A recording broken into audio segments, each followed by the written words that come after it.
بسم الله الرحمن الرحيم. سبح اسم ربك الأعلى الذي خلق فسوى والذي قدر فهدى والذي أخرج المرعى فجعله غثاء نحوا سنقرئك فلا تنسى إلا ما شاء الله إنه يعلم الجهر وما يخفى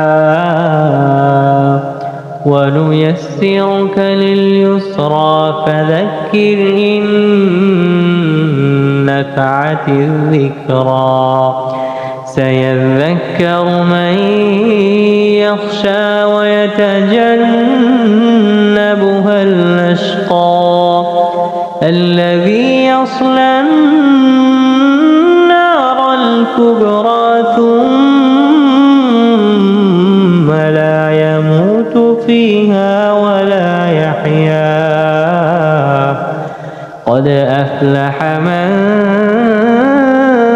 تزكى وذكر اسم ربه فصلى بل تؤثرون الحياة الدنيا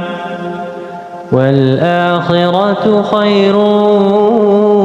وأبقى إن هذا لفي الصحف الأولى صحف إبراهيم وموسى.